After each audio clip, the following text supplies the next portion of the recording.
Hello friends, எல்லோரும் எப்படி இருக்கீங்க? இன்றைக்கி நம்ம ஒரு ஸ்பெஷலான வீடியோ பார்க்க போகிறோம் நம்ம சேனலில். என்ன அப்படின்னு பார்த்தீங்கன்னா, இது நம்ம தனுஷ்கோடியில் பிடித்த பாறை மீனோட வீடியோ பதிவு தான். இந்த மீன் நம்மளுக்கு அதிர்ஷ்டவசமாக மாட்டுச்சு. ஸோ இந்த மீனை கரையில் கொண்டு ஏற்றுறதுக்கு அந்த ஆங்கிலர் ரொம்ப படாத பாடுபட்டு ரொம்ப நேர போராட்டத்துக்கு அப்புறம் இதை கரையில் கொண்டு வந்தாங்க. இதை கிட்டத்தட்ட நான் ஒரு 7 நிமிஷம் வீடியோவாக எடுத்திருக்கேன். பொதுவாக கரையில் இருந்து மீன் பிடிக்கிறது, ஃபிஷ்ஷிங் ராடை வச்சு மீன் பிடிக்கிறது ரொம்ப பேருக்கு ஒரு சந்தோஷம் தர விஷயமா இருக்கும். ஸோ அதில் நிறைய டவுட்ஸும் இருக்கும்.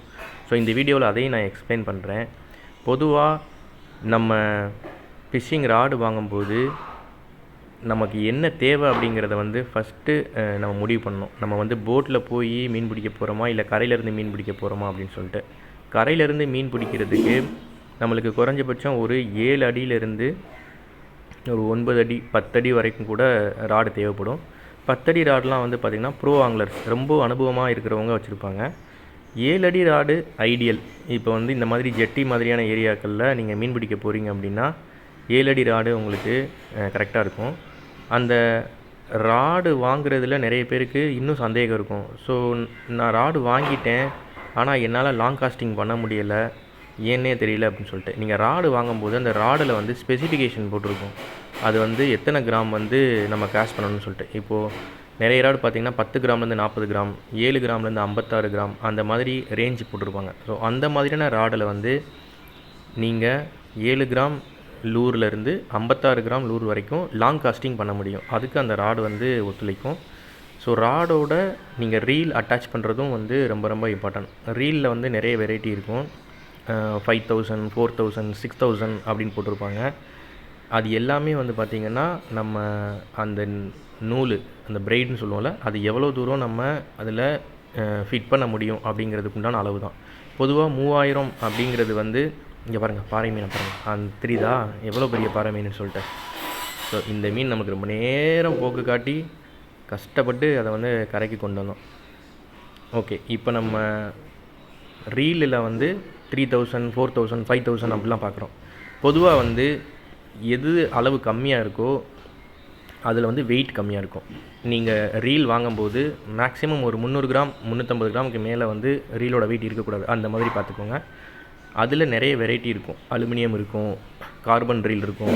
ஸோ இது மாதிரி நிறைய வெரைட்டி இருக்கும். ஸோ நீங்கள் லைட் வெயிட்டாக பார்த்தீங்க அப்படின்னா உங்களுக்கு நல்லது. நீங்கள் ராடோட பேர் பண்ணும்போது எவ்வளோ நேரம் காஸ்ட் பண்ணாலும் உங்களுக்கு கை வலிக்காது. ஆனால் நிறைய பேர் எனக்கு பெருசு தான் வேணும் அப்படின்னு சொல்லிட்டு வெயிட்டை பார்க்காம நீங்கள் ரீலை வாங்கிடுவீங்க. அப்போது அதோட வெயிட் 450 கிராம் 500 கிராம் இருந்துச்சு அப்படின்னா நீங்கள் ரொம்ப நேரம் காஸ்ட் பண்ண முடியாது. ஸோ ராட் அண்ட் ரீலோட ஓவரால் வெயிட்டே ஒரு 400 கிராமுக்குள்ளே இருக்கிற மாதிரி நீங்கள் பார்த்தீங்கன்னா, இங்கே பாருங்கள் எவ்வளோ பெரிய பாறை மீன் சொல்லிட்டு. 400 கிராமுக்கு இருக்கிற மாதிரி நீங்கள் பார்த்துட்டிங்கன்னா நீங்கள் த்ரூ அவுட் த டே நீங்கள் காஸ்ட் பண்ணாலும் உங்கள் கை வலிக்காது. அப்போது ஐடியலாக ஒரு 3000 இல்லாட்டி 4000 ரேஞ்சில் இருக்கிற ரீலு ப்ளஸ் உங்களோட ராடுமே பார்த்திங்கன்னா ஒரு 150லேருந்து 200 கிராமுக்குள்ளே இருக்கிற மாதிரி இருந்துச்சுன்னா ஓவரால் ஒரு 400, 450 450 கிராமில் உங்களோட என்டையர் செட்டப்பே முடிஞ்சிடும். ஸோ அந்த மாதிரி நீங்கள் பார்த்துக்கலாம். அதுக்கப்புறம் பிரைடு, நிறைய பேருக்கு பிரைடு வாங்குறதுலேயும் டவுட் இருக்கும். 8Xன்னு சொல்லுவாங்க, 4Xன்னு சொல்லுவாங்க. அப்புறம் அதில் 26 mm திக்னஸ் இருக்குது, 20 mm திக்னஸ் இருக்குது. வெயிட் 32 கிலோ வரை வரும், 50 கிலோ வரும், அது மாதிரிலாம் போட்டிருப்பாங்க.